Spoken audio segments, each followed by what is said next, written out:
Jesus was the first person leading people to deconstruction. 100%. I'm so glad you're bringing this up. The Jewish people for thousands of years are waiting for a Messiah to come. All of a sudden, Jesus shows up and he says, if you've seen me, you've seen the Father. So he reveals an aspect of the Father that they actually hadn't seen. This grace, this compassion, this love. Only humanity matters. Like your Sabbath day doesn't matter. The Sabbath is for man. It's for taking care of them. It's about taking care of the people in front of you. And so he starts revealing this aspect of God that some of them went on a wild deconstruction journey. To follow Jesus, they had to deconstruct their faith and say, what I believe to be true about God and how he's showing up and how I've interpreted the word and our system, it doesn't work. It's not right. I have to abandon it and leave it. And for some, that pissed people off, terrified people, enough that they hung a guy on a cross to say, no, you can't lead people into deconstruction. He was so radically different than what they thought he was going to be. They thought he's going to come as a military leader. He's going to take over. He's going to fight Rome. Yep. We're going to take our power back. He's like, absolutely not, guys. I am the Prince of Peace. He was a wild man. He broke all of the rules, like everything from honor your mother and father to where he's like, that's not my mother and my brothers. Those aren't my family. So then he's like, let's sit with the adulteress and the tax collectors. Let's drink my blood and eat my body. What? I mean, to follow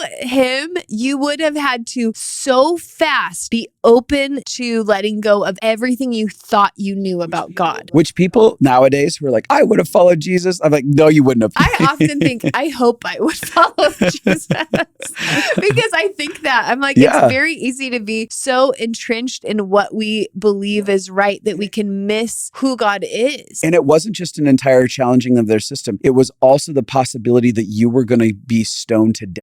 Deconstruction came at a cost. This is a really big thing to tear down their faith because you might have people stone you as a heretic. And yet all of these people chose to. They chose to deconstruct what they knew. Which was a wild act of trust and a wild act of faith. To do this thing, it actually takes more trust and more faith to deconstruct than it does to stay inside of a system